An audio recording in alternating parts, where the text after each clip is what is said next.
Hi, I'm Surgeon General Vivek Murthy. I'm not here to tell you how devastating tobacco use has been for our country and our communities. You already know the statistics. You know that every day we lose 1,300 of our neighbors to cigarettes, making it the single largest cause of preventable disease and death in the United States. You know that 9 out of 10 smokers start before their 18th birthday, and that every day more than 2,500 Americans under the age of 18 will smoke their first cigarette. And you know that there are 5.6 million teenagers alive today who will one day die from a smoking-related disease.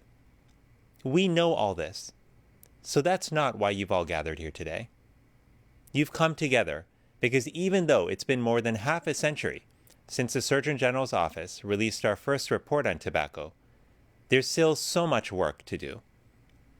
Your work is so valuable, so critical, because you're focused on solutions, on bringing people together to ensure that we don't lose another generation to tobacco. And I wish I could be with you all as you do that work. But know this, my office is committed to standing with you and working together to find solutions to our shared challenges. We'll work together to make tobacco use so unappealing that we not only reduce usage rates for both young adults and young people, but we also help prevent our young people from picking up a cigarette or other tobacco product in the first place. And we'll work with both individuals and groups who are trying to quit, supporting those who are trying to break free from addiction, knowing that it's a difficult battle, one that no one should have to fight alone. We'll do all this together.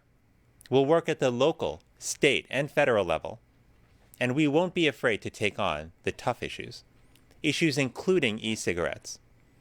Because while there's a lot we still need to learn, we know that the nicotine and other toxic substances in e-cigarettes can be especially harmful to children from the time when they're still being carried by their mothers to their adolescence, when it can have a negative effect on areas like brain development.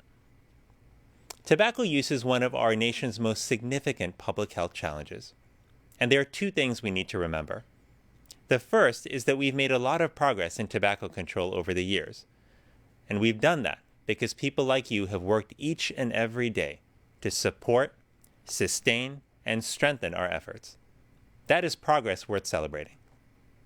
And the second thing to remember is that although we face challenges ahead, there's nothing we can't accomplish if we harness our collective will. Our ability to come together and overcome even the most daunting obstacles. If you ever doubt this, remember it was collective will that allowed us to eradicate smallpox at a time when few people thought that was possible. It was collective will that enabled our nation to face down unspeakable violence and racism to pass the landmark Civil Rights Act.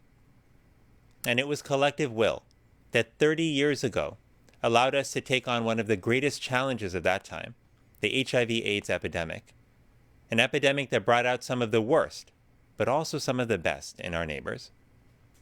The question that lies before us is, what kind of country do we want to create with our collective will? I want us to create a country where every man, woman, and child has a fair shot at good health.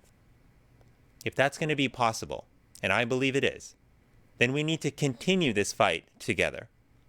Because if anyone is willing and able to find solutions, it's all of you. It's the work that all of you do which will make this future possible. Thank you.